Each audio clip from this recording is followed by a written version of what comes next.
This is Star Wars in Character, the podcast that takes a closer look at some of the elements that make up the Star Wars universe.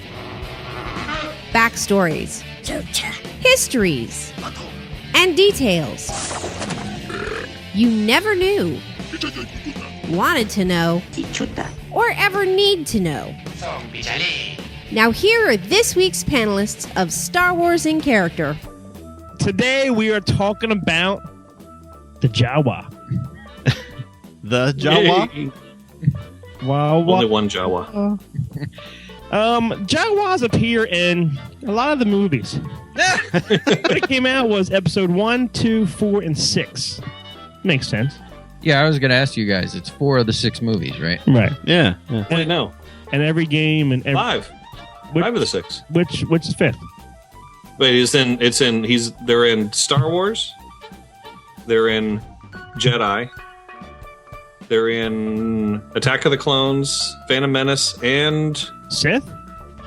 Are they in Sith? I don't think Maybe not. Maybe not. Oh, I guess you're right. I can't recall. They ever go? Yeah, they're in Tatooine at one point, but I guess the Jawas aren't in any of those scenes, huh? Yeah, right at the end. Yep, never mind. 4 out of 6 ain't bad. Yeah, isn't that a song? Close. Okay. Meatloaf and the Jawas. One of these names was given to us by a fan. Yeah. And you'll know which one it is when I say it. Yeah. And you'll know which ones are mine. I'm sure we will. Let them rip. My name is Sandcrawler Chris. Did you say let him rip?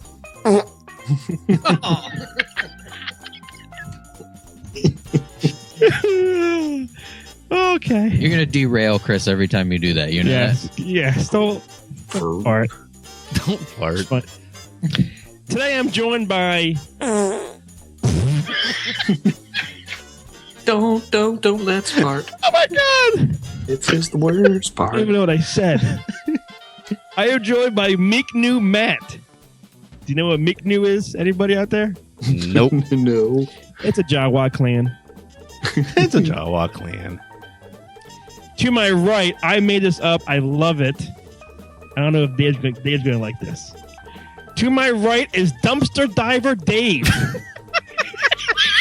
I do like that. Okay, good. I was kind of afraid putting it down, but come on. They're Jawas. It has hints of Mauve Crim in it as well. Ooh. And the obvious one from a fan, which is I think it was from Ashton. Okay. Ooh, Timmy. It's That's a good one. Cute. It's perfect, you know? Yeah. Well, Dave, get out of the dumpster and give us some facts about the Jawa. All right. Well, before we start, we have a small order of business to get to as well. Whatever. And Chris is not looking forward to it. But it stinks. Why does it stink? Because it's a drink. Yeah. And there's alcohol in there. Yeah.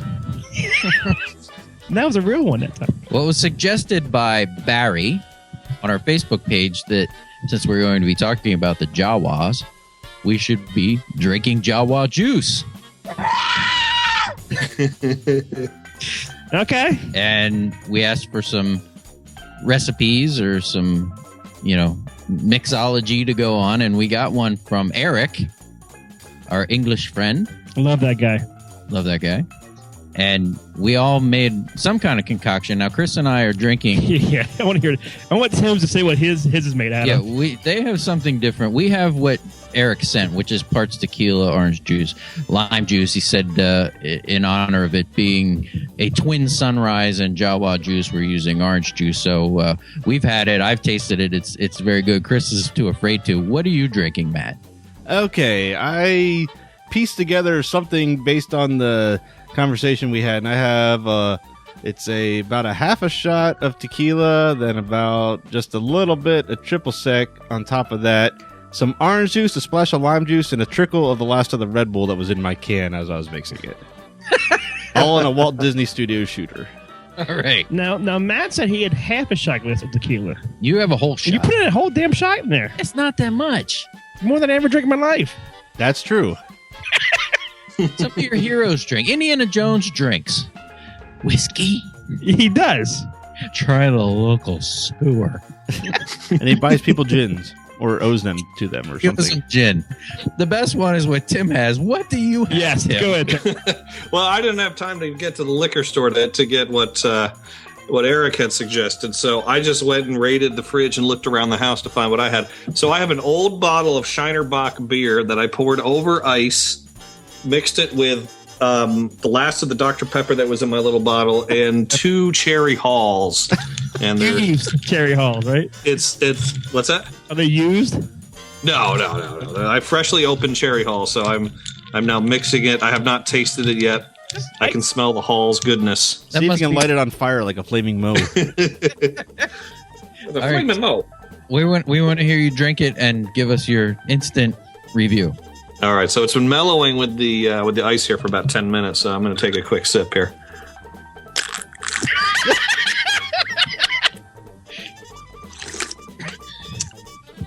You know what? Oh, come on. It's actually pretty damn good. Oh, come on. Is it because of the So- halls? Cough drops? Menthol Well, lip the is hulls good. it gives it a little bit. It clears the throat. That's true. It opens it up for a new set of experiences. Yes. Yeah, it's actually not too bad. So, hey, for those out there, grab yourself a bottle of Shinerbach, mix it with a little bit of Dr. Pepper and some cherry halls, and you got yourself one hell of a beverage. Get a bottle of Shinerbach, leave it outside for 4 months. Yeah, there's no telling how old this is. I think I brought this back from my mountain trip last March. So this is about a year old. That's been sitting in the fridge for a little while. So that skunky taste might actually be adding to it. So that's Tim's version of Jawa juice. Taste. It is colored. It's colored like a Jawa too. Oh. There are actual recipes all over the internet for Jawa juice, and I only wanted to know what a listener or Facebooker had to say. So thank you, Eric. Eric. And he had tequila. So this is a Mexican English cocktail. Are you ready to try yours? I'm ready. It stinks, man. You're just staring. I am. He's terrified of this beverage. Actually, Yeah. I'll get mine out of the way because Chris is going to be the grand finale. Oh, whatever. All right. All right. Yeah. here we Dave's go. drinking already his. I've already tasted it. All right, good. Well, mine's orange juice, tequila, and triple sec. That's pretty much what it tastes like. So, Tell you what, not as exciting as Tim's, I guess. You're missing is the halls. Yes. You know, oddly enough, I have halls right in reach. I should drop one in and Yeah, drop drink one the in there. second half. And all of a sudden, wow, that's fantastic. It's mostly orange juice. Okay. I love orange juice. Love orange juice. Drink your Jawa juice. Here we go. I'm gonna say this. Mhm. My wife came home from work half an hour ago, saw this, said, "Oh, what's that?" And they drank half of it. Oh, So I don't have that much. And While that was she's very- on the floor drooling. Here we go. Don't look at me. What's the matter? I am tasting it.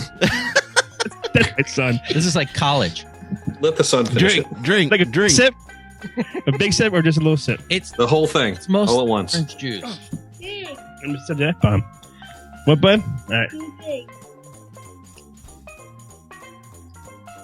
Luke It's would make not a that terrible bad. sponsor.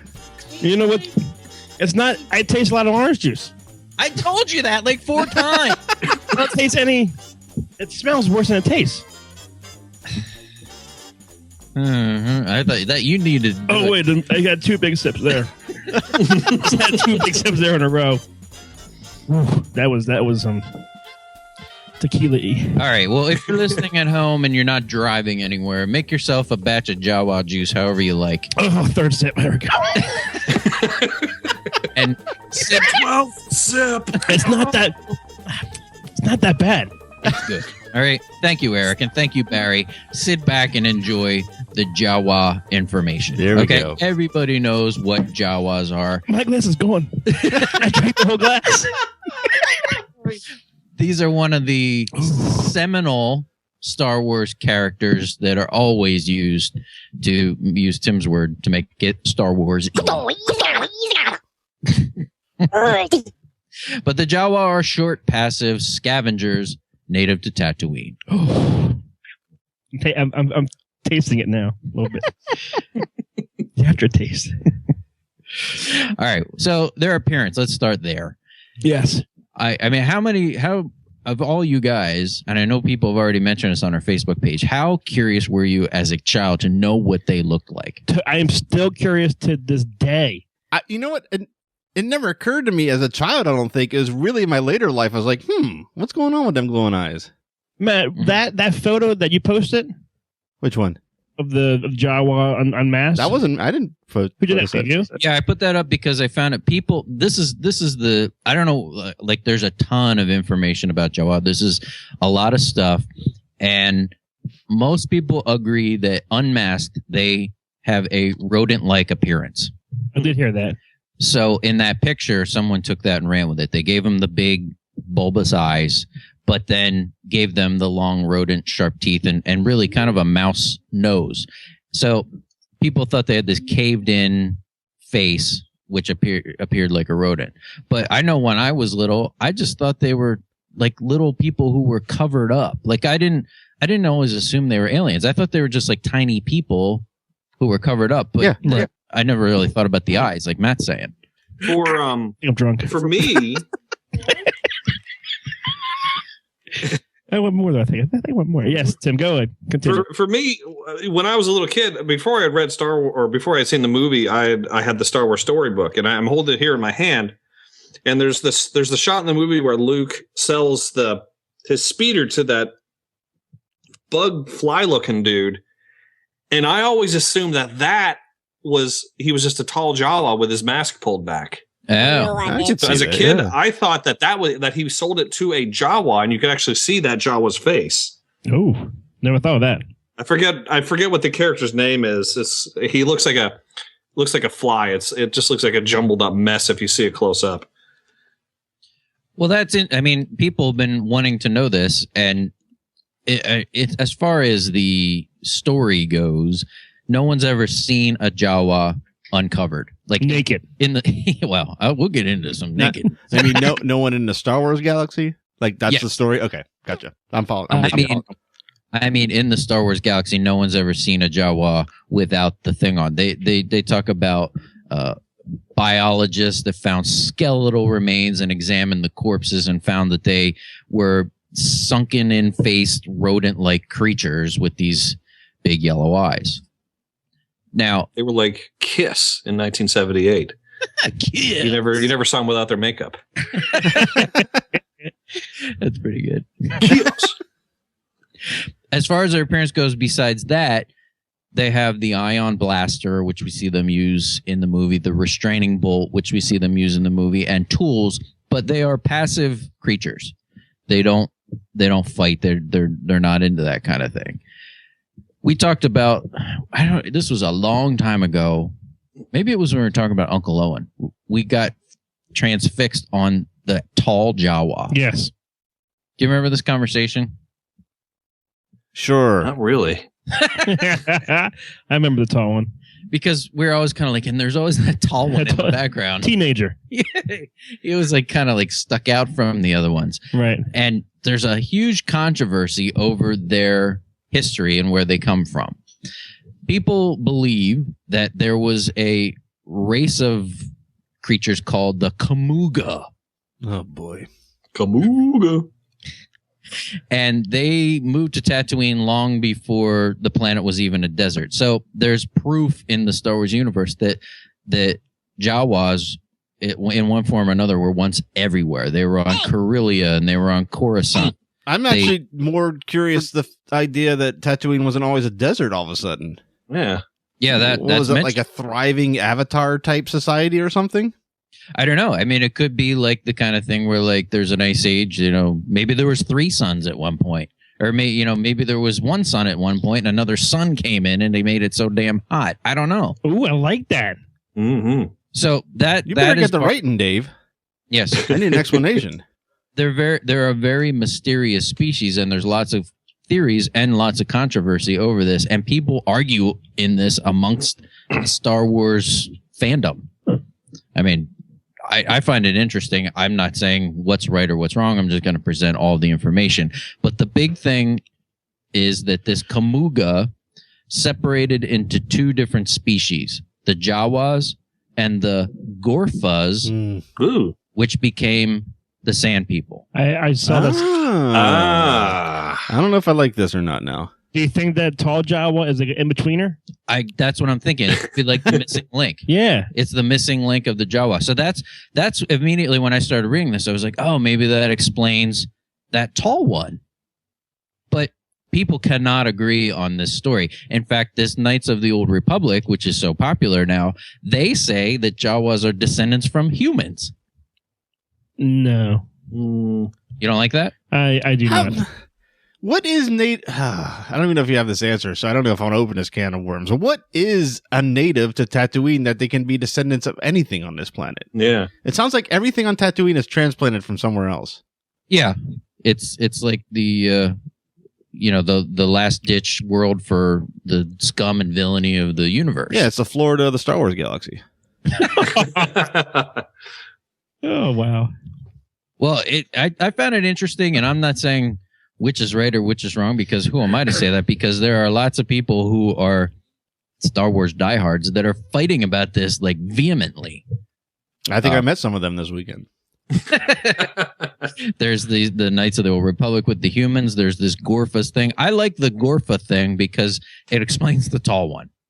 And Right. if I had to pick something, I would just go with that.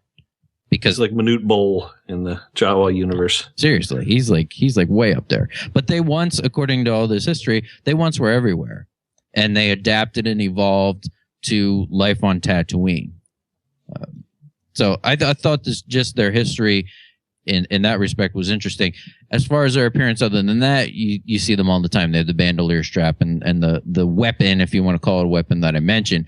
But the other thing that's interesting about their robes is that they always wear brown.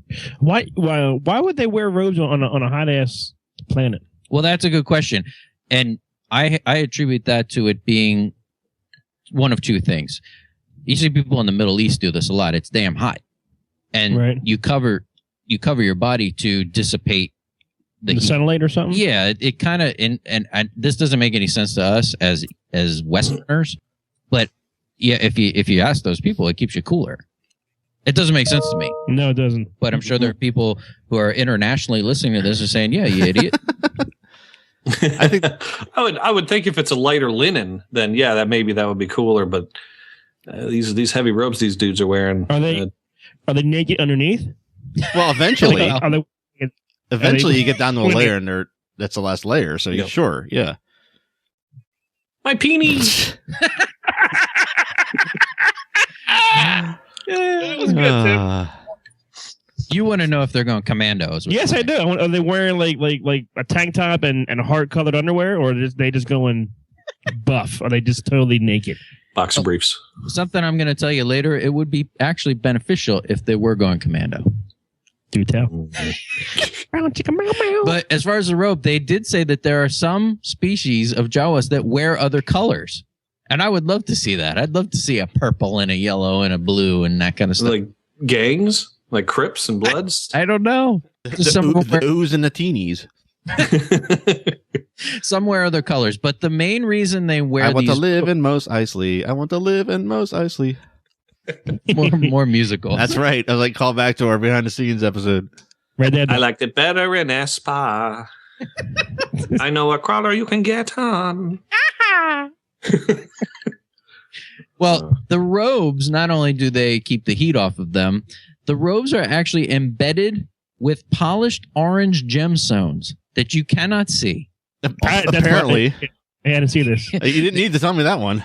They are embedded in there, and what they do is they reflect the bright sunlight. So they're basically wearing like a big mirror that the light is bouncing off of. You buy this? A little. I'm not buying It sounds like it does sound like a sales scam. These are encrusted with jewels. You can't see them. But this is Yeah, from but the they're there. Emperor's New Clothes line. Call now. I kind of attribute that to like a baseball player that wears eye black under his eyes. Like it's supposed to absorb the sun to there rather than your eyes or that kind of thing. So like this is the opposite. This is taking the sun and sending it back away from you. Okay. That's how it killed off all the vegetation on Tatooine. Many Jawas wearing Those this fucking robe. robes. But the other main reason that they do wear this frock is to protect their identity. And I don't know why they feel it's unnecessary to protect their identity. Because they're stealing everyone's droids. Yeah, I don't know. I guess that could be it. And I figured there's safety and anonymity, like safety in numbers. Like you can't tell which one's which. I mean, what you said is probably true. But the main reason is to also hide their identity. I actually thought that the eyeballs. I mean, you can never see like a mask. You just see two floating eyeballs. Right. I always thought that was so cool how it just looks like two eyeballs floating in the head. Some of the close-up pictures I was looking at, you can see the wraps more. Oh, you can, yeah. Yeah, like the black wrap going around the face. But it would have been cool to see one without. It's always a mystery, yeah. I mean, the photo of the rat rodent face, I was like, ew. Is that it? I don't know. I need answers. And I don't have many, but I can present the different sides of the arguments for a lot of this stuff because they're very mysterious, which makes them cooler, I think. Yeah. It's cool to not know the answers to all this crap. Yes, it is. But we're still in the robes. I'm waiting for what's going on when the robes come off. All right, we'll get. All right. The robes also were incredibly smelly. That doesn't surprise me. Yeah. That's another thing I don't think you needed to point out. Ball slip. And that's why I think they're not wearing anything under there. Why? That'd be a lot more sweat. Uh-huh. And how big do you think their balls are? I don't know. Sandballs. Java balls. Well, they were smelly for a reason. It was first of all to repel other species. God, I was going to say that. I can't believe that's really the answer. It is. It's one of the answers. It's to repel other species, but also the Jawa odor is a big part of who they are. Oh boy. Okay. You can tell a lot about a Jawa by the way he smells. That's how I pick my women. Okay. You can tell their identity. You can tell what clan they're from. You can tell what they had for their last meal. I thought you say what clan they're from. Go on. Go on.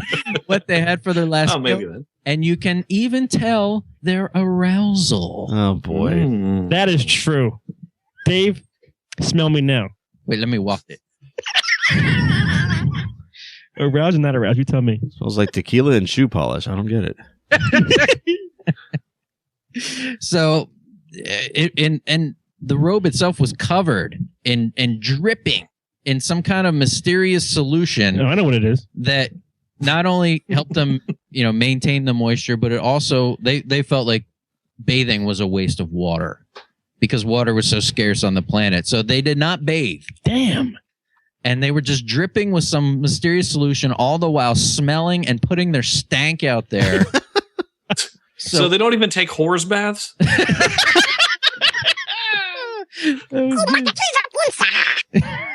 It attracted swarms of insects. I mean, you never see that. I mean, no. The only time you see insects around anybody in the movies I remember is like Watto. When he's drunk Watto. I thought you meant Watto himself.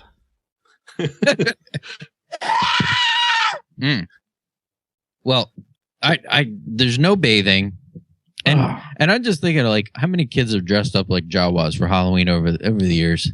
Everybody goes to those cons and everything. Yeah, well, dressed up. They're not doing it the right way. If they're just wearing a brown robe, they got to stank it up. Once in a while, when I'm walking around a con, I can smell a Jawa, and I know that they're aroused. It's weird. I'll tell you, at MegaCon, some of those guys got that part right, but their Jawa costumes were a little lacking. Yeah. They're trying to work up the never mind. You're supposed to curse yourself, Tim. That's how it works. Yeah, fuck. God, fuck shit. God, fuck shit. What did you do that? Well, I wasn't saying that as a sentence, as in he does this, but it wasn't an act. It wasn't an act. No. All right, I got tons more. This is gonna be this is awesome. I'm loving I'm every enjoying second. this. I was hearing this conversation. You want to keep talking about the arousal? I do. What do you think their ejaculate is referred to as? Utini. This is in the notes. Is it really? Oh, seriously? It's referred to as Gutini. Oh, get out of here. No, wait, Sputini. Say it again. Having sex with a Jawa is known as taking you to Browntown. Oh, get out of here. Now you're making shit up. There it is. I see it. All right, well, let's talk about some more arousal. Listen to this. I'm listening. Can you talk slow? Yeah. All right. They get married. How do you know which one's the girl and the guy if the robe's always on? Listen. I'm listening. Just listen. I'm listening. Listen and learn. Okay. This may come in handy one day. Come in my handgun. Oh. I can't believe you. Really, Dave? Drink. Give me some more drink. Here's a whole bottle No, of I Jose can't Cuervo. drink. I can't drink tequila. Do it. Can I? Do it. I Do it. Can't do it. All right, well, we're going to need some more Need more orange juice. I got the lime juice here. I'll mix and read if you want to go get it. But you're not going to want to miss this, okay? All right, good. So they have arranged marriages, like a lot of cultures do.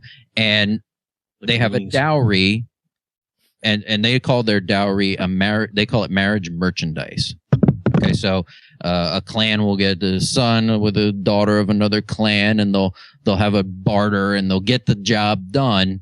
And once the job is done, the new Jawa couple consummate their marriage in public. Whoa. Do they really? Yeah. That's how we should live, damn it.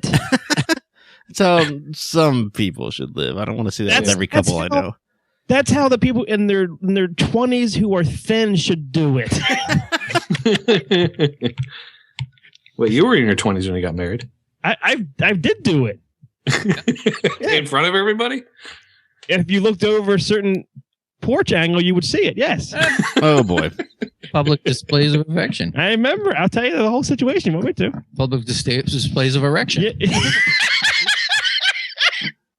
Jawa's gone wild. Goutini. Goutini, whatever it was. Ooh, titty. All right. Well, there's some sexiness going on with these Jawas. Yeah, but they're fucking filthy. Yep, That's true. Yeah, what does that smell like? Oh. They don't think that they're filthy. They don't think of each other as You know what's being weird? filthy. They love the smell. It's like part of their life. I can see that happening because when I was a kid, my parents smoked constantly. I could never smell it. Right. So I left the house. I go, damn, I stink like smoke. They probably smell like that all the time, and they have no idea. Yeah. It makes sense now. That is not Smell at all it. where I thought that story was going, by the way. No. Okay. Yeah, as soon as you start talking about your parents, I thought we were in trouble. I was like, where is this going to go? They might listen to this episode. Yeah. Okay. Our boy Chris knows. Shit. Well, we'll get back to the stank a little bit later because it does have more to do with their lives. That's disgusting. This is a disgusting episode. It really is because I mean, I'm not gonna. All right, this is a personal question. You don't have to answer this. I won't. Now, obviously, when two people are having sex, once in a while, when they're done, what do you want to do? Clean up, take a shower. Yeah.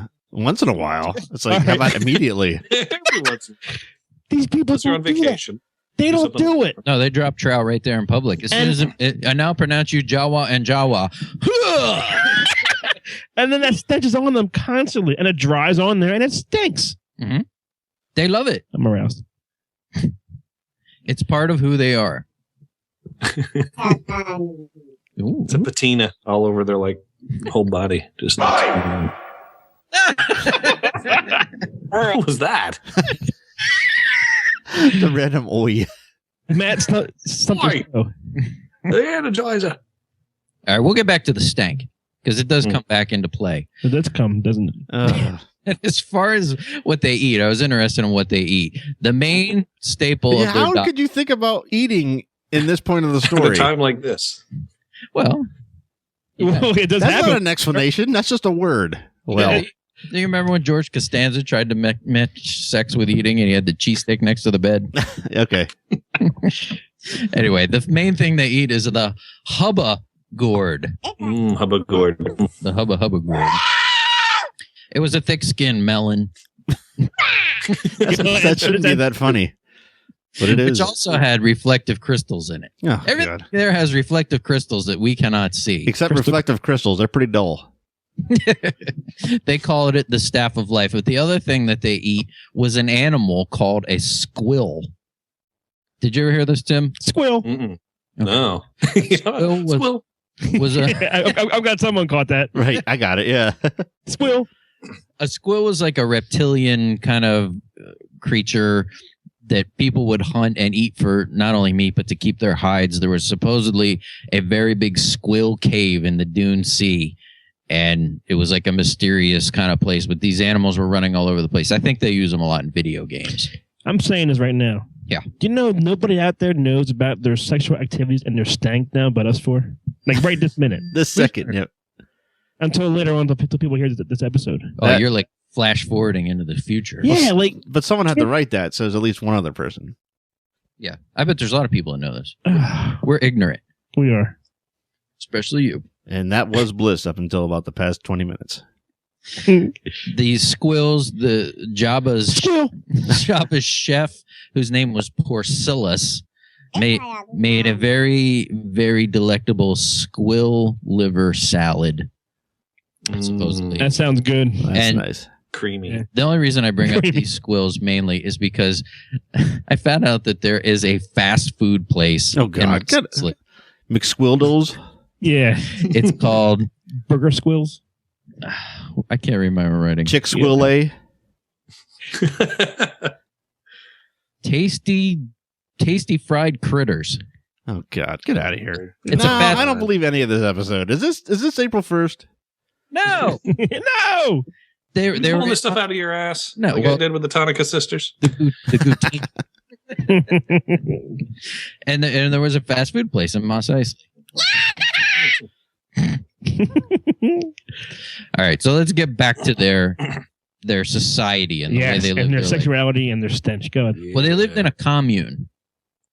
So, God, usually in communes, there's a lot of free love. Fucking.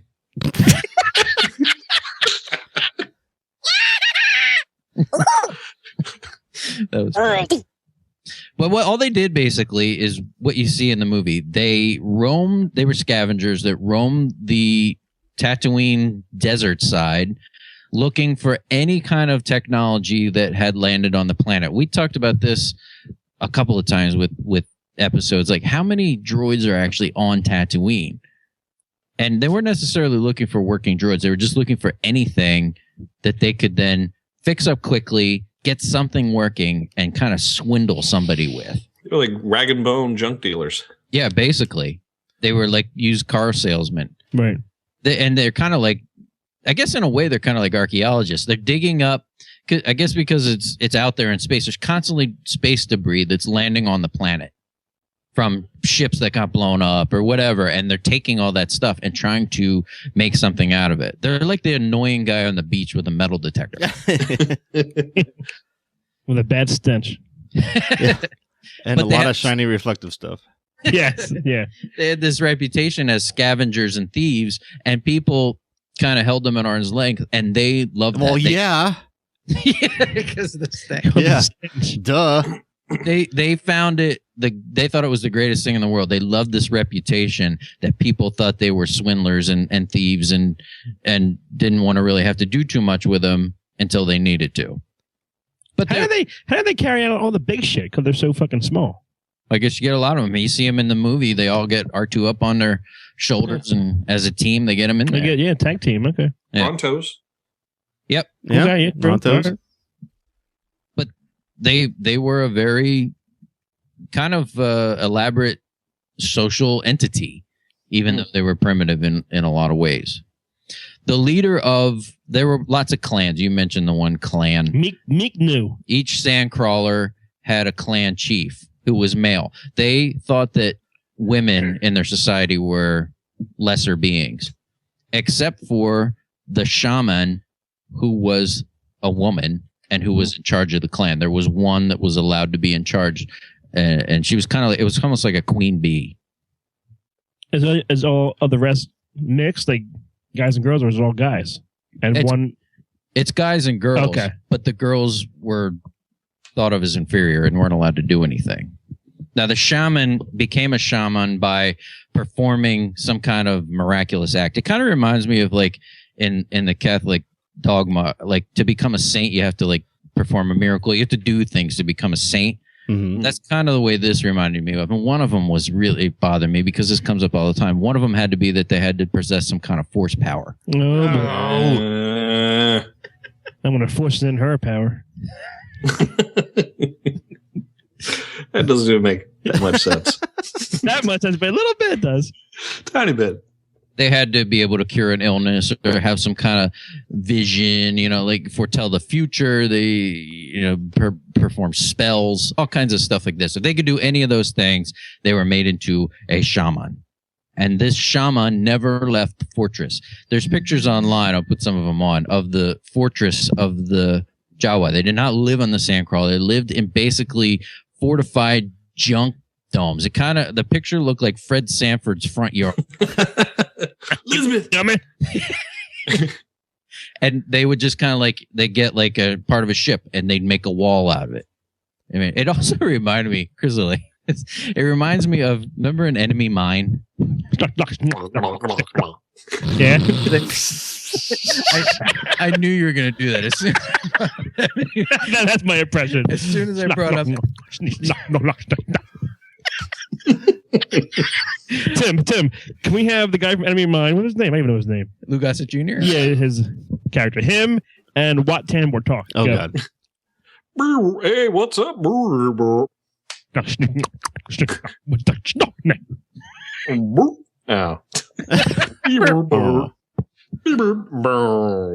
It's powering down.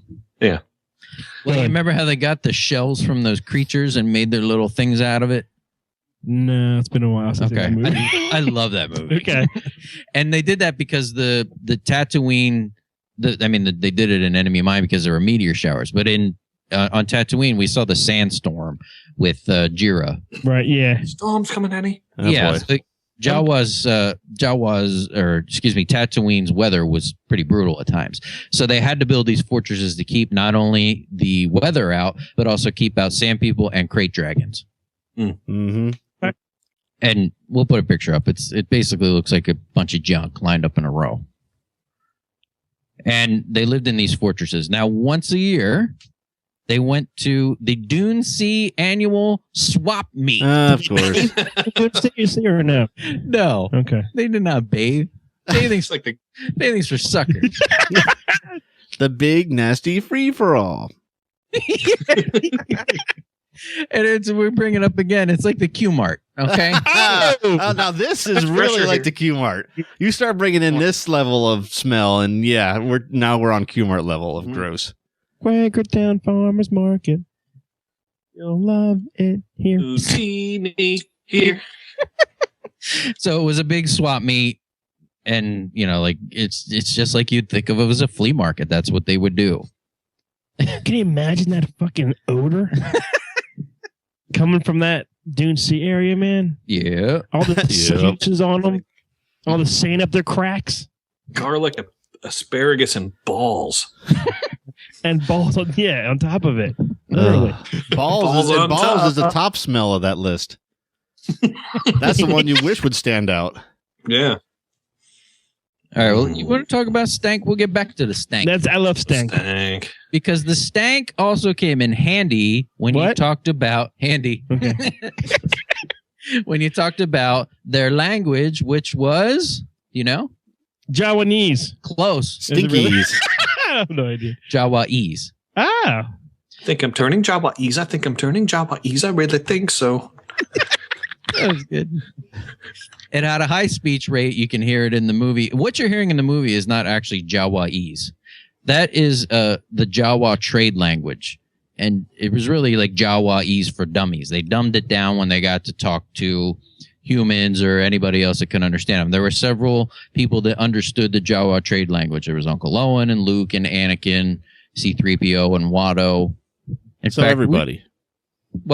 those were the people. Everyone that were who named they came in specifically. contact with.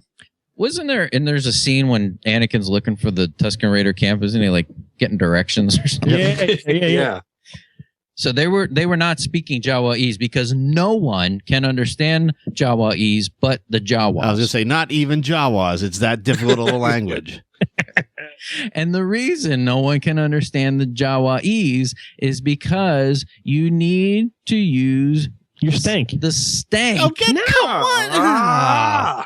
to understand it. How? Every word that's said in actual Jawais, the scent of that word accompanies it. Unless you're a Jawa and you can decipher that smell, it adds emphasis and tone to words. You're fucking with us. No, it's So- right here. If you're asking, how do I get to the supermarket? That will smell different than if you're asking, I need to take a dump. How do you get to the supermarket? Well, go down this road and then turn left. Like that? Exactly. Okay. Exactly. Well, that makes a little more sense. Utini. So yeah, it's all smell. So they only speak Jawais to each other. Humans can't understand it because they don't understand the smell. Damn. Okay? That doesn't even make sense. This makes no sense at all. Yeah. What do you mean? Sense, not sentence. You can't talk. There's no odor to speech. Well, In their not case, in basic. They don't, and that's the other thing they said. They cannot speak basic. They must communicate through this Jawa trade language, which a lot of people have been able to understand, especially the people that have to deal with them a lot. So what does that mean? Lips or hips. What was it? Ready? Yeah, say it again. Ooh, bless me. Ooh, yeah. I got a couple phrases here for you. Good. There is, if you're really interested, and I was am. not this interested, there's a whole page on Jawais. This is like Klingon. Oh, Okay. God. You can learn to speak parts of Jawais. Yeah, you can. Do you think Dave, right now, if we took a break for 10 minutes, had some sex, I came on you and you came on me, and we're all sweaty, and then we have a stench, could we understand this language? I know me and Tim would have no idea what you guys are talking about. That's for sure. Yeah, like, It's definitely worth a try. I can't understand them. All right. Uto nai usabia atumyoba is Tim's favorite Jawa quote. You want to buy a used droid? All right. It's starting to sound Hawaiian now. Yeah, really. Well, Come on, I want to lay you. the Kareem of some young guy. Ben Burt recorded a bunch of African languages, especially Zulu, sped them up, raised the pitch, and that became the Jawa language. So this might mean something to people who can speak Zulu, but for us it doesn't mean anything. Utini was kind of like their catch-all phrase, like their multi-purpose word. It was a battle cry, it was alert to others, it meant come here, it meant wow. All right. But there was at least 3 curse words that I found. Oh, Oh, now we're talking. Okay, Chris, you remember these now. This will be like your new catchphrase. my new curse words when I'm out there Okay. in the streets. Rati. Rati. Is that on there? Yeah. There you go. That means like I don't know, like asshole or something like that. There's another one that was not as bad called Nekel Juvar Obwagdada. How to farm, EIAO. I don't see that one on here. But the worst curse word of all, which I'm assuming is their F word, yes, tell me it. is Hakik Nakala. Hakuna Matata. What was it? Hakik Makala. Is this it? No. No, that ain't it. Hakik Nakala. You say that to somebody, you are starting some shit. Mm-hmm. What's that mean? What? What you just said? Nakik Nakala? Yeah. That's like the worst curse word. I mean, what do you think is the worst English curse word? Damn. Something you say probably every day, the worst English curse word. I don't know. Like, that's their worst word. All right. I don't believe any of this, but Chris okay. sounds actually disappointed. I do. All right. Give any of this. Oh. What are you talking about? Sounds like Pee Wee back there, Tim. Oh. All right. We had a request from also, I believe, Eric, that we not do a whole lot on the Sandcrawler. I like that on here idea. because we could do like a separate episode on it. The Sandcrawlers are there. I will say this because I've often been curious about this. They were brought by a mining corporation to Tatooine and then left there. That thing must fucking reek. That's the only thing that makes sense in this story so far. That thing must stink, man. Oh, the windows on that thing? Oh, God. Roll down. Yeah. But I thought Eric has a good idea. Plus, it gave me less to do now. So Yeah. I'm all for that. Those sand crawlers probably smell like a dead pig marinating in vinegar. All right. that is a nice simile. I'm going to take a sip of my Jawa juice with that one. Ooh. Cheers, Tim. Ba-ba-ba-ba. I like to sing. I like to sing about the moon and the spring. Is that owl? From Oh, wait. Looney Tunes? The song. I don't know what that is from. That's that stupid owl from Looney Tunes. Okay, I'll go with that. Looney Tunes and character coming soon. So Jawas, they ended up emigrating to other worlds, mostly garbage planets. They said that they actually made it onto Coruscant, but you never see them in the movies anywhere like that, do you? I don't think so. You just see them on Tatooine. That's it, yeah. I see him. I got a weird side story to promote Indiana Jones in character. Okay. I want to say the opening of Crystal Skull, when they had those, I was going to say gerbils, those prairie dogs, Yeah. and they pop out of the ground and they see the cars go by. Yeah. Did it remind you of Jawas saying "Utini" as they go by? No. Just me? No. Move on. Me? I see why you're saying that, though, because there's that in the pod race. Yeah, and then they go by "Utini." Yeah. And I thought that resembled that in Crystal Skull. I never thought of that, but I guess I think I'm right. I think you're wrong. I'll take any explanation for why there's so many friggin' groundhogs in Indiana Jones and Kingdom of Crystal. There's a lot, yeah. I don't need to see that. That's like Caddyshack 3. They live in refrigerators. The other thing that I found that we brought up, at least on our Bib Fortuna special episode, is that Jawas were instrumental in finding the Rancor. Oh, yeah, that's right. So Now that's amazing considering they're not shiny nor reflective. right. The Rancor was on a ship, a grizzled ship, which crashed on Tatooine, and the Jawas, and one especially, Chris, you're gonna love this name. Oh boy. Teal Cock. That's what I'm naming my cock from now on. Steel Cock. Like an 80s metal band. It sounds like something you get after having sex with Ala Sakura, whatever her name is. Ayla Sakura. You get teal cock. Steel guy. The paint comes off. So they found the Rancor, gave it to Bib Fortuna, and then Bib Fortuna then brokered this deal that ended up having it as Jabba's pet. How the hell did they get it? Well, it crashed. I'm only assuming because it crashed, it was incapacitated. Did they put it on a collar and they in a dog collar? Or did they walk it to the Maybe those big handcuffs that are on his wrist. Damn, I like that. Maybe they put it in the sandcrawler and the smell made it pass out. I like that. The other thing that was cool was, now this is sometime after the Battle of Endor. So this is after what we see in the movies. Maybe this will be in episode 7. Yeah, nothing that you talked about has been in the movies. I didn't smell anything. Well, I did, but it wasn't these guys. They should have had it with smell-o-vision. Ugh.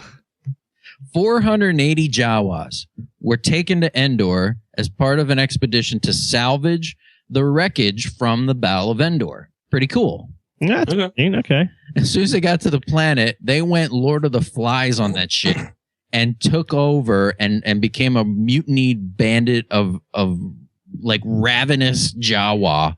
And to my knowledge, they're still there, like roaming the woods. Please tell me there's some like frightening hybrids of Jawas and Ewoks now roaming the planet, living in the brush and just like come out at night. Ewas. I love that. Jawoks. That would be cool. I like the story. I mean, this would be a cool story to read. I want to hear a thing of like a bunch of Jawas going batshit. And the Ewoks fought. And they fight. Yeah. That would be cool. Well, it was a failed experiment. Episode 8. Yeah. All right. Now, there are several Jawas, notable Jawas. Yeah. Uh-huh. There's Bob. There's Roger. Now, there's several that are in the movie. This is going to be more movie stuff. Okay. I only picked out necessarily the ones that were in the movie. There's a guy named Khalid, who's the one that watches Luke and the Gamorrean Guard through the Rancor Grate in Jabba's palace. Okay. And speaking of Jabba's palace, we talked about this. I don't know if it was in the Ula one. There's that one Jawa that's kind of standing there fanning. Yes. Yeah. Yeah. That one's name is Herat. Okay. Sounds like Okay. It is a girl. okay. Ooh. Did you know that? The name. You smell it. Bikini. Yeah, I did. I smelled it. Bikini. This is the one that's seen behind Jabba's throne room, or behind Jabba's throne, and she was like on retainer for Jawa to help in any kind of negotiations that a Jawa might be necessary. So she was there all the time. Now, this Jawa, I didn't find many names. Tim and I were talking before we started about how you guys don't think you have any Jawas on your poster at all that are legitimate. There was this one was played by a man named Andrew Hurd. Have you ever met this guy? No. Okay, that's the only name that I found. Other than I'm going to ask Tim to tell his story. You might as well tell it now. What's the deal with this pseudo Jawa? Yeah, I've heard this story too. I want to. All right. Well, Chris and I, there used to be over. There was a toy shop. Where was that toy shop? It was over there by the that mall. Oh, Chris, I've moved. What mall? I've moved away from the area for a while. Over there near Newtown. What was the mall? What's the mall over there? Newtown is Franklin Mills Mall or no? No. Was it Ouch Valley Mall? Yeah. Was it that figure store? Yes. It was called. Yeah, It Figures. Just Figures. It Figures. It was called It Figures. We met Jeremy Bullock there. For like $5, I think. Who'd you meet there? Boba Fett. Jeremy Bullock. I thought you said Jim J. Bullock. Monroe. Center Square. Well, out there, there was that toy shop, and we went out there a second time. They had Jeremy Bullock, and we went out there, and actually Chris went out there. I wasn't there that day, but he would get celebrities to come and do appearances at the shop, which I thought was really great. And he got a Jawa. The guy's name was Hal Wamsley. Yeah. And Chris and I were like, "Ooh, we don't have this guy on our poster." This is going back 1998. So we're pretty new to the autograph collecting. We go out there to meet this guy, Hal Wamsley, and we get there. He's not a little guy, but he's just like shorter than normal. Like the guy might have been like 5'4". And he was signing autographs, and we paid him $5, $6, $7. If that, yeah, you're right. For this. And I do remember, like, he would ask everybody, because I think he asked Chris, did you get a picture too? I think I did, yeah. I have it in my binder downstairs, yeah. And I remember he said, you want me to put my catchphrase on there? It's called, "You want to buy a used droid?" And I have to look at my poster. I don't know if I had him write that on there, but I think Chris got it on his poster and probably on his picture. But we got to sign, and we had seen this Hal Wamsley guy at a few other conventions after that, up in New York and Philly and different places. But then all of a sudden he disappeared. Yeah. And we went up to a little thing back in like 2002 or 2003 up in New York, up in Auburn, New York. It was called Dixon's Halloween. There was like an Ugnaught. We drove like 2-3 hours for that show, right? That was a 5-hour drive. All right, 5 hours. Wow. Because that was up in central New York. That was up near Syracuse. But we drove up there, and there was a guy there, and he asked us, "Do you guys have the fake Ewok?" Ooh. And we're like, "What do you mean?" He's like, "Yeah, this guy Hal Wamsley. Have you guys met that guy?" We're like, "Yeah." And we pulled out our posters, and we were showing Hal Wamsley's autograph on our posters. And this guy proceeded to tell us how this guy was a scam artist, and he had absolutely nothing to do with Star Wars. And he'd set him. He figured no one would find out, and he just would start doing conventions, charging $10 for an autograph, and he had absolutely nothing to do with Star Wars. Wow. He was never in any of the films, nothing. He was completely scamming people at these comic shows just for a few bucks at a time. And Chris and I were both showed him it, and he went up, he proceeded to tell us the whole story. And actually, if you go online, type up Hal Wamsley fake Jawa, you can read the whole story. But yeah, this guy, fake Ewok. Just scamming people. I haven't. on IMDb, his name shows up there, but you can edit IMDb. It's kind of like Wikipedia. You can add yourself to it. So his is on there on IMDb and all that sort of stuff. But yeah, he is so far the closest that I can think of to an actual Ewok that we've met, and he had nothing to do with Star Wars whatsoever. That's messed up. That's total fraud. Yeah. It is, but at the same time, I'm partly kind of happy that we have his autograph on our poster, because it's like this little known secret to Star Wars, and to have his autograph to be part of, even though we were scammed out of a few bucks, but it's still kind of neat to have that. It's like kind of a little conversation piece, so you can tell that story about this fucktard, Hal Wamsley, scamming people out of a few bucks, when it's something that's easily verified if he was in the movie or not. What's weird is he's still selling them online. I'm on the site right now. I could order one for $20. Really? Is he really? Whoa. He does have a website. I haven't gone on in a long time. What threw off me and Tim is he actually had a major stank. We thought he had to be a Jawa. Garlic, asparagus, and balls. In that order. Mostly balls. Mostly balls. Yeah. All right. But yeah, you'll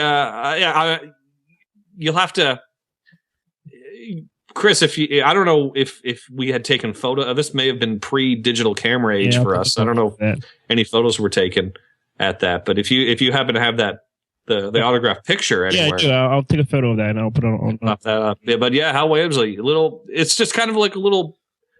For me, I think it's kind of a little factoid that we were partly involved in this guy's Bernie Madoff, or whatever you want to call it, scam. I thought it was, but it sounds like it's still going on. Yeah, possibly. Yeah, that's messed up. So for those of you who, if you ever go to a convention, and you see this Hal Wamsley guy, he kind of looks like a little Tony Soprano. If you ever see him, just go up and just tell him to fuck off, and then urinate on his table, please. Well, don't urinate on his table. You get arrested for that, but you can tell him to fuck off. Tell him when to buy a peed on table. All right. And I was asking you too about, and I don't know if you know other guys that are definitely were Jawas. I know that you said you didn't meet this guy, but you said Jack Purvis is a bona fide Jawa, right, Tim? Jack Purvis. I believe he was the main Jawa that comes out and facilitates the transaction between Owen. Okay. Then that guy's name is Nebbit. Nebbit. I mean, the negotiates with Owen what are you trying to pull? That thing. That guy's name is Nebbit, and so you're saying that was Jack Purvis, but he died. I believe that's Jack Purvis. Yeah. Okay. There's a couple other ones. I mean, there's a ton of Jawas, and I sat and I looked up all of them. There's some that, like, a lot of this stuff is from the EU. Stole one guy. A couple of these guys were like tough guys, like badasses in Jabba's palace that worked. And did things for him. There was one that was like believed in cantina, or worked in the cantina, believed in Jawa rights. Oh God! It's like a little Norma Ray, Jawa Norma Ray. There was one that killed a Tusken Raider and a crate dragon, and carried a bantha tusk around to show what a badass he was. And then there was one, the only Jawa known to have served in the Jedi Order, named a Kyle. Did they at least make him bathe? I don't know. I don't know how they did that braid and all that stuff. Was Kyle? Was he? No, there's no photos of him. Damn. No. The other ones that I thought were cool were the ones that were in the movie. Like, there's one called Ayasa, who nice Ayasa. It was the one that eyes up Luke's land speeder in the when they're standing outside before they go in. Like, shoo. Yeah. That's the guy. And C-3PO is like, I can't abide those Jawas, disgusting creatures. Right. Yeah, well, I agree now. Yeah. After this episode. Yeah, I always thought C-3PO was a prick, but he might have had a point. Right. You know the when he shoos him away. You know what the Jawas remind me of at that point? I this has never happened to me, but like when you go into a city and the homeless guys come up and try to wash your windows for you. I have that written down. Squeegee guy, New York City. Those guys. But in the Philadelphia area, for me, they always reminded me of the dudes if you ever go to a concert over at the Electric Factory, their parking is so shitty that you if you get there too late, you have to do street parking. And these dudes that are like, "Hey, park here, we'll watch your car for $10." And like, as soon as you walk away, they'll break in and rob your car. That's what they remind me of. Those guys in Philly that you pay them they tell you to pay them $10 and they'll watch your car while you're at the G Love show. That's who broke into my car. Those guys usually use newspapers to clean your windshield too, which I don't know how that gets it clean, but whatever. Here's $1. Please don't hurt me. Oh, look at that! You made it kind of worse, actually. Then here's some money. Yeah. Somebody, I think it was a man named Cole on our Facebook page brought this up, and there's the whole scene with the Jawas that get killed by the stormtrooper. He posed the question: Why do the stormtroopers feel it necessary to kill all those Jawa? Because they stink. Yeah, seriously. What do you think that fire smelled like? Oh, shit. Oh, gross. Oh, especially my God. after the That fire stormtroopers was pissed on it on top of it. Yeah. Holy fuck. You smell that around the goddamn globe. Globe? What globe? Our globe. Well, and the one that I found most interesting was a Jawa named Dathcha. And Dathcha is like this. It kind of reminds me of like the way they describe it as the wicket of the Jawas. Like he was spunky and he had attitude. He had in his lineage had taunted a crate dragon and lived to tell the tale.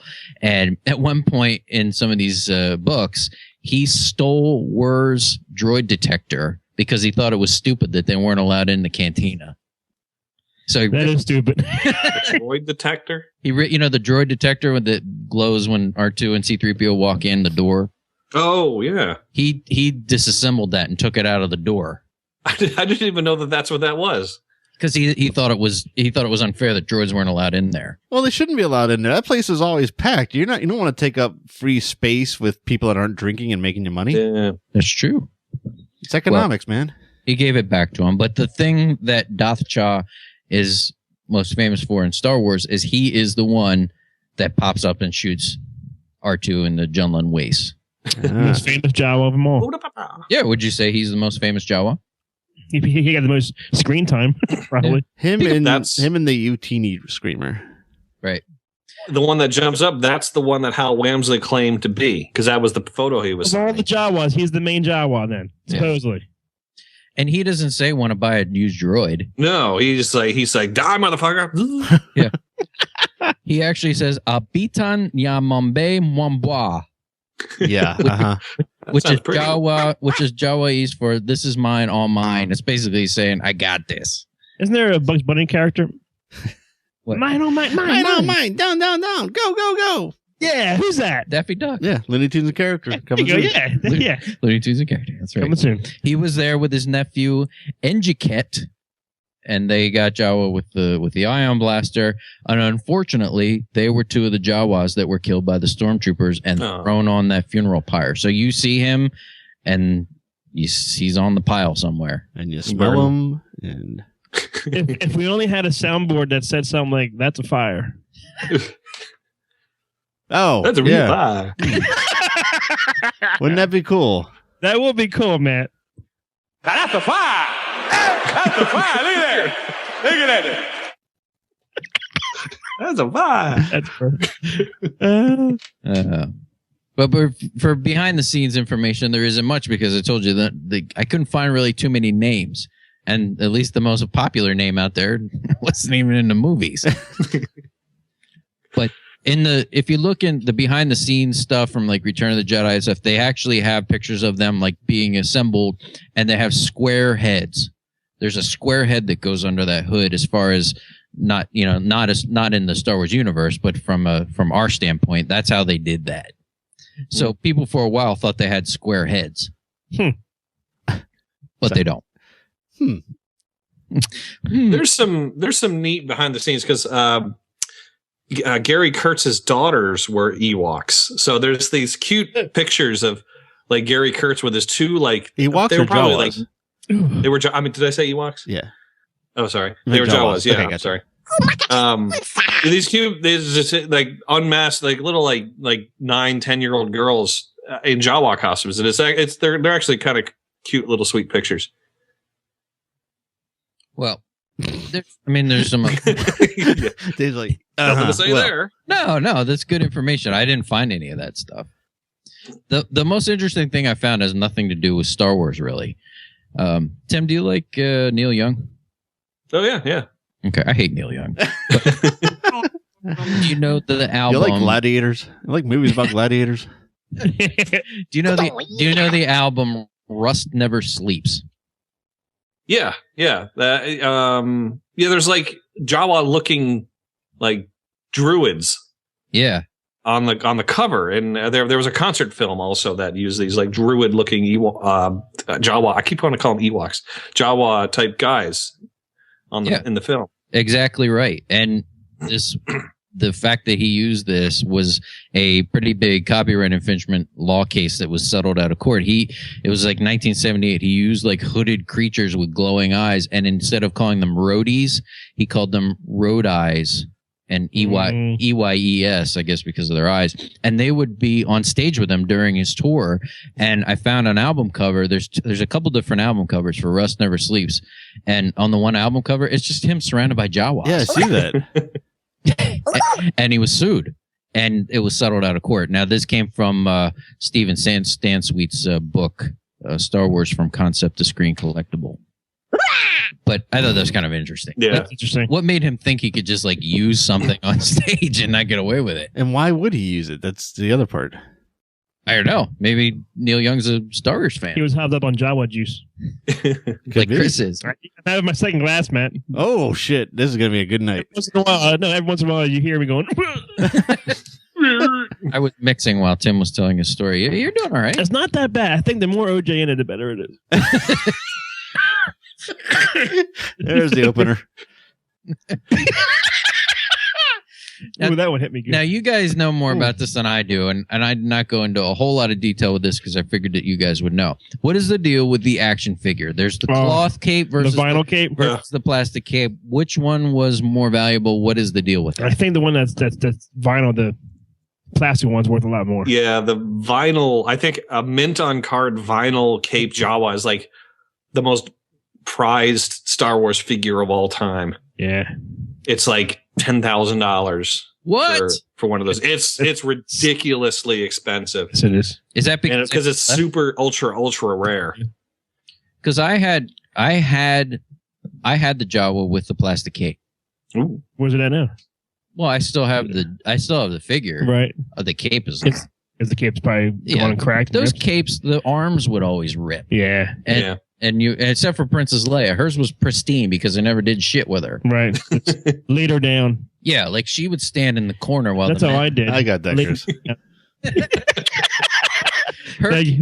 Her capes are like vintage, like never a crack in them. But but the other ones, they got ripped. I had that one. Yeah.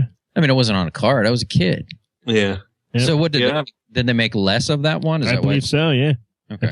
Those would have came out maybe just in the first or second wave of those figures. Yeah, it was very very rare figure. And I think if you have one, I think part of it is those vinyl capes. Yeah, as you said, were so flimsy that they just wouldn't exist anymore anyway. For the most part. Which ones had the nice vinyl plastic cape? There was Vader, Obi-Wan, Leia. Both Leia's, the Bespin and the white. Who else had that? Lando had a blue one, yeah. The Snowtrooper had that little skirt. Yes. And then you would clip it onto his belt, and those things would rip. Mm-hmm. Trying to think. Yeah, I guess there wasn't many plastic capes out there. And then by Return of the Jedi, they started making like Bib Fortuna had cloth. Han had the trench coat, the camouflage trench coat. Pure Guard with a nice big red cloth room on him. Really, the Jawa with the cloth cape is actually a better looking figure. Yeah, it looks more like him. Yeah. That was the one that I had as a kid, but it was kind of as a kid, you were wondering what the hell does a Jawa look like? And so you get it. It has a cloth thing. If I take it off, I'll find out take it off. It's just a Jawa in a cloak, right, underneath the already existing cloak. Yeah, they have that like kind of bandolier strap, kind of like Chewie does. Yeah. I remember studying those figures as I often would. I would draw them. I would sit and stare at them. And the Jawa, you could actually see some meshing on the black face. Like Yes, it was wrapped, Yep. like a mummy-ish kind of thing. So I didn't know which was worth more, because the thing that confused me is because the one that seems to be worth less is actually better. I think out of the package, obviously, if you have one that still has a vinyl cape, that's worth a crap ton. But I think for most people, they would want the one with the cloth, because it would just seems more complete. It seems like the cloth one's more expensive to produce. I wonder why they went from plastic to cloth. Yeah. They could have easily just released the figure as it was, minus the vinyl or the cloth cape. That's true too. Yeah, because you like Dave was saying, it's got like a cloak. Yeah. Mold to him. Yeah, I don't know. When they reissued the figures back in the late 90s, they had a really cool feature on the first.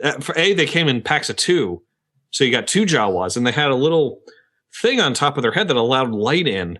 So if there was a light on the top of them, it would cause their eyes to glow, and it was like one of the coolest features you could ever get. I remember that. It looked like a patch on the hood or something. Yeah, right. Yeah, I remember that too. Actually, they did that for a few other. Like there was like a couple droids. I think there's a R2 one that has a little thing on there where it lets the light in, so you can see a little blue light coming from his thing.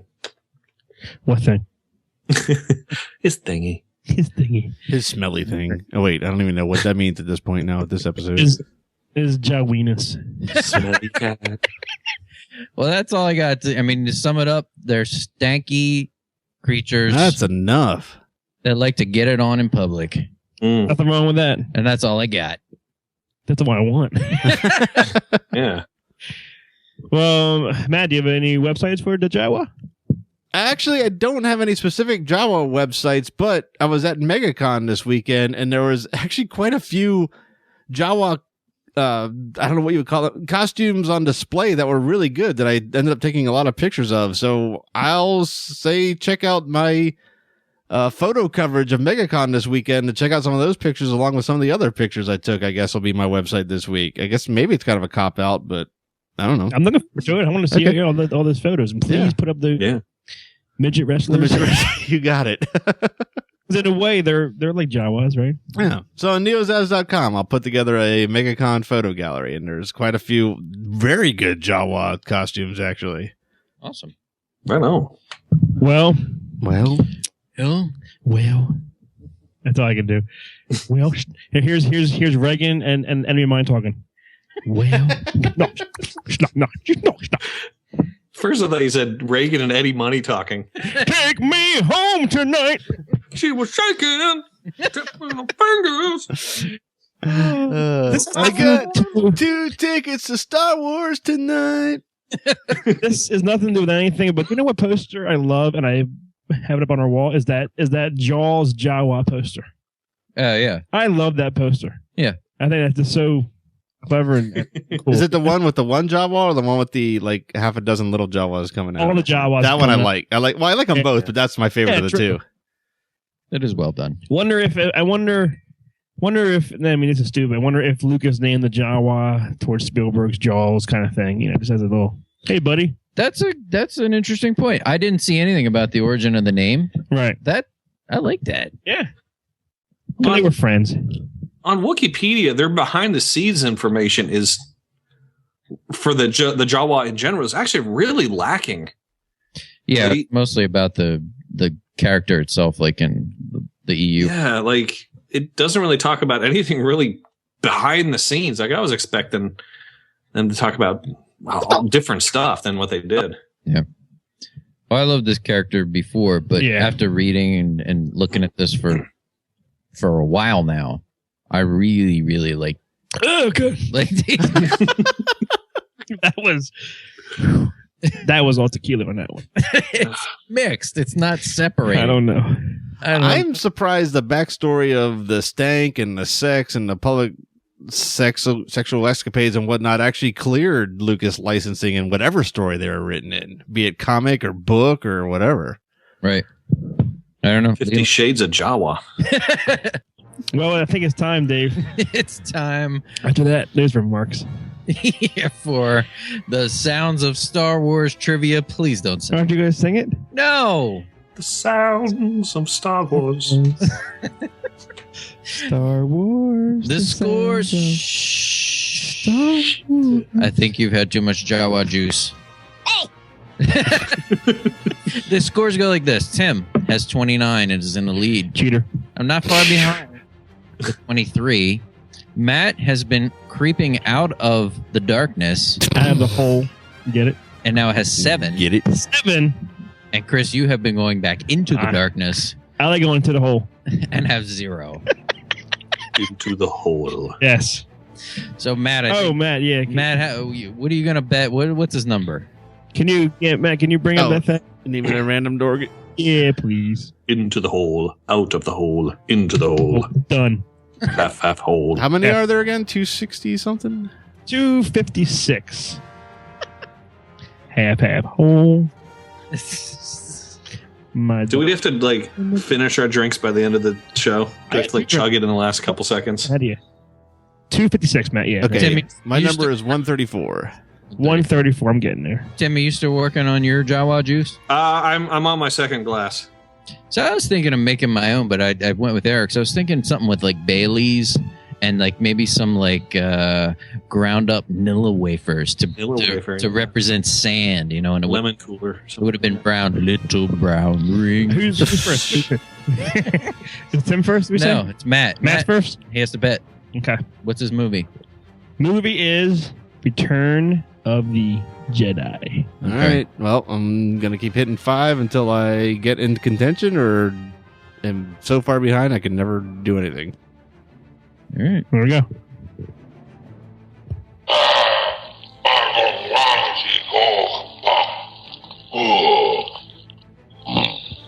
Pichang Wangji Kochba.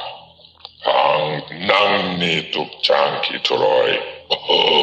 Solo Thotubake Chalya. Jesus. Wow. Word for word what he I was said. going to say, is it what he says or who's saying it? Which one's the answer? Whatever you say is going to be right. Trust Okay, me. because it's Java. It's almost like the Java equivalent of saying, "My name is Han Solo, Captain of the Millennium Falcon." It says Jabba's dialogue. It's not the equivalent of what he's saying, but I mean, as far as that hint was. Yeah. That's good. All right, that's 12 for Damn. Matt. I'm going for Whoa. it. I don't give a shit. All right, it's Tim's turn. What's Tim's turn. what is Tim's, What's Tim's number? number? Roll the dice.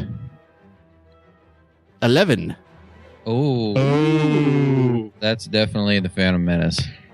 Well, it might No. be one of those like behind the scenes things first or something. Oh, do they do that? It's something. 11. Christ, here we go. 11. I would assume that's from Star Wars because this goes Oh, they do it in the movie's release. 11? order. release order. Yeah, not. This, Yeah. this is going to be like a 11 character. Yeah, is. they do it in the right order. And, What are you betting, Tim? I'm going to go 5. Mm, I don't think I've bet 5 yet. all I gotta say is when I play you guys' sounds, I get so pissed. And that's what I say. Here you go. That's the sound? That's the sound. Here, wait. I'm gonna play it again.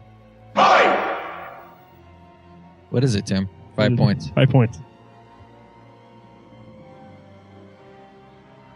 Whoa. What is that? I can play it again for you. Yeah. There we go.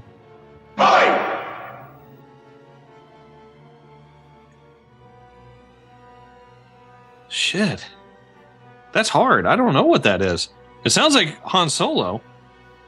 To me, it sounds like Han Solo. I'll play it one more time.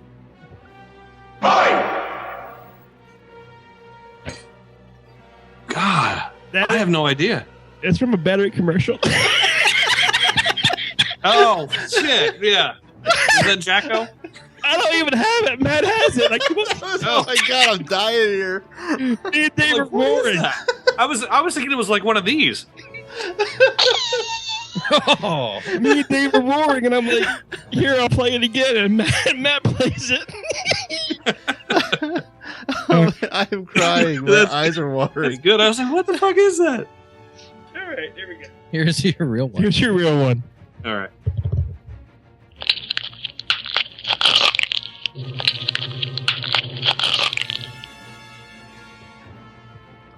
I think you had a better chance with the first sound. That Matt, you were awesome, Matt. He did say Jacko. He technically got this right. Is that Ambaru doing something with the food? Tim, this is one of the first sounds I played that made me get hooked on this book. This is the neck being snapped and crunched and crackled and Oh, wow. here, I'll play it again for you.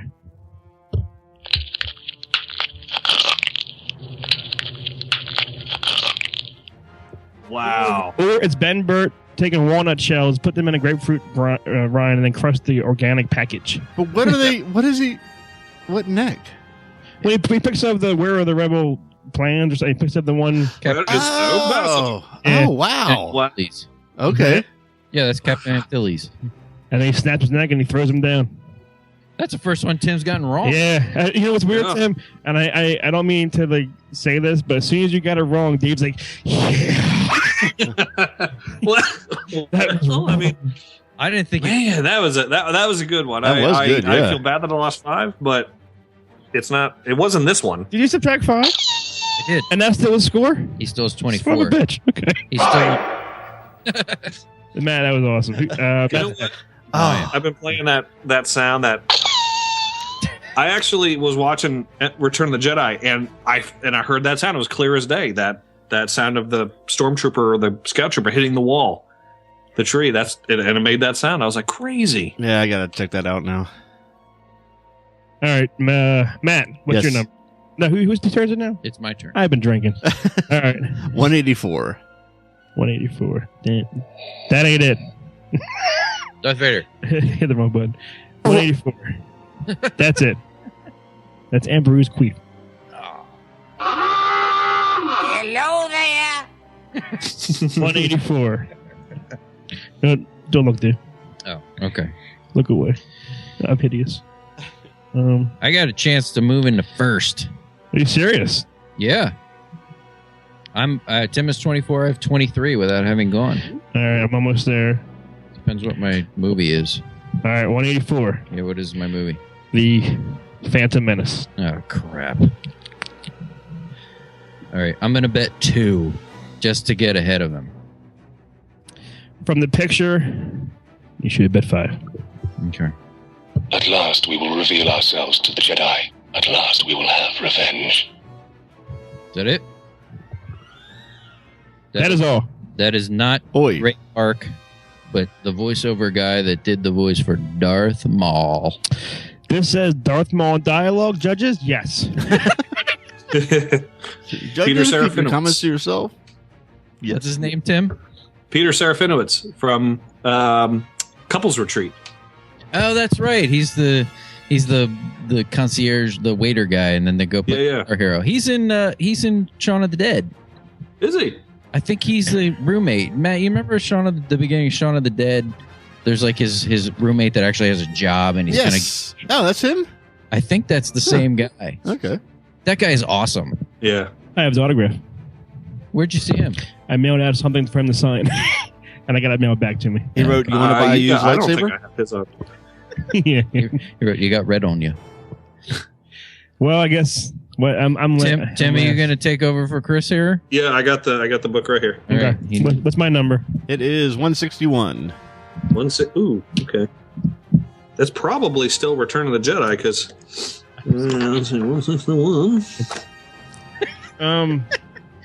You got to finish your Jawa juice while you're answering. You know, All right, here we go. Wait. 161. I'll. You need to know your. Yeah, It is- I'm sorry. It is Return of the Jedi. You know what's so weird? I'm pissed to this day still that I got fucking Bosk wrong. Jedi, I'll say 4. 4. All right. Prepare yourself. Oh shit! Yeah. Did you That- just finish it? That might be the opener. Almost. Oh, okay. All right, here we go. 161.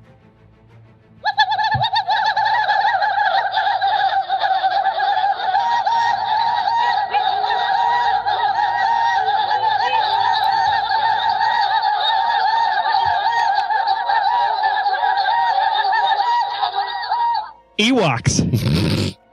And what are they doing? Sounds like a battle cry. It sounds like Daffy Duck. They're having a massive orgy with the Jawas that were sent there to retrieve parts. I'm going to say it's the battle cry when they're all about to like fight. It is the battle cry. Ewoks in battle. There is a picture. I'm drinking my drink. I'm finishing my drink. There was a picture where it looks. You see all these Ewoks attacking the stormtroopers with C-3PO and R2 off to the side, and 2 Ewoks look to be gang raping a stormtrooper. Wow. Well, I got that one right. You did get that one right. And that's 4. So you're up to 11 now? Yeah, no, 4. I have 0, Tim. Go 4. All right, so Chris has 4, Matt has 12, Tim has 24, and I have 25. That's awesome. You guys are neck and neck. You get that? Well, is that it? Chris, have you finished your Jawa juice? Yeah, I'm done. Okay, I got to finish mine. I had 2 drinks. Go on, Tim. That's nasty. Tim, are those halls still there? Or are they? No, they've dissolved, and it just was like one big chug of halls. Oh. I'm not finished yet. Do it. But the rest is all red halls. Oh, fuck. That's awesome. I want to puke. Oh. No, I can't even. Oh, there's like one mouthful. Oh, okay, I'll finish it. God. Oh Come on, do it. Chug. Oh, God. Smooth. Okay, I'm not going to puke. Thank you, Barry. It sounds like something's going in your mouth. Yeah. You swallowed worse. I'm done. I just got that. All right. Let Matt do his Can I thing. do my- Go ahead, do your thing. Yeah. All right. It's kind of uneventful after that.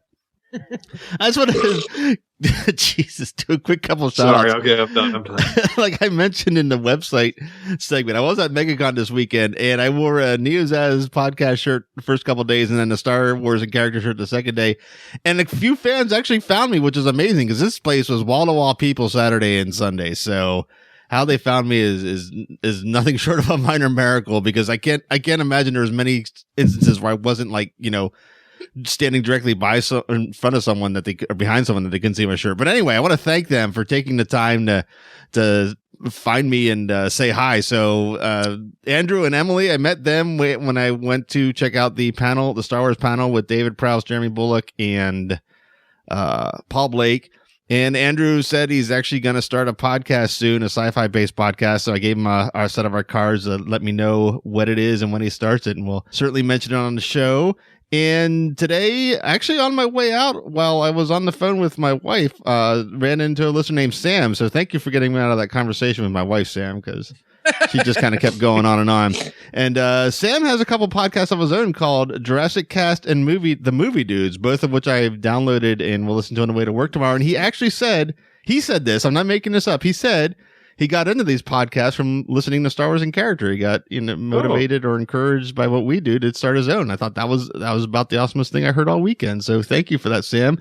Nice meeting all three of you this weekend. It was a great time. The convention was great. Meeting you guys was great, and I'm looking forward to the next one.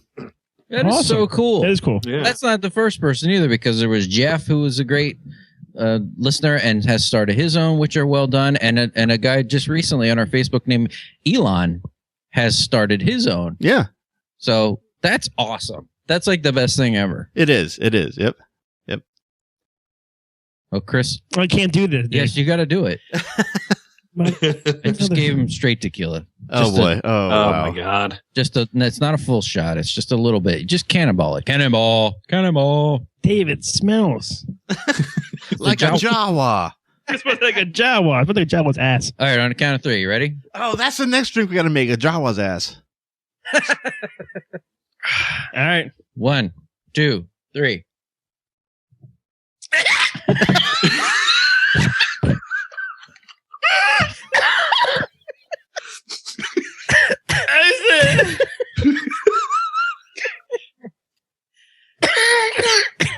That's terrible. It's like Han. I feel terrible. That might be the funniest thing we've ever done on the show.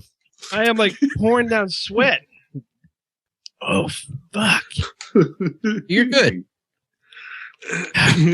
Good, right? I need some water or something. It's like in my throat. No. I feel it in my lungs. Are you okay? I'm dying over here. Yeah. Oh, That that's the funniest thing we've ever had on this damn show. We would like to thank you for listening to our Star Wars character discussion about the Jawas.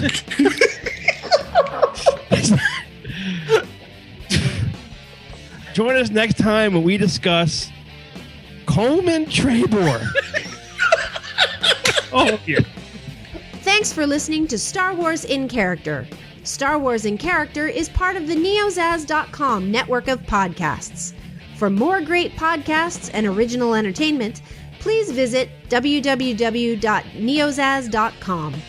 Star Wars in Character is not affiliated with nor endorsed by Lucasfilm Limited or 20th Century Fox. Star Wars and all Star Wars universe characters, places, or Star Wars related items are the copyright of Lucasfilm Limited or their respective trademark and copyright holders. Visit www.swic.neozaz.com for the latest Star Wars in Character episodes and information.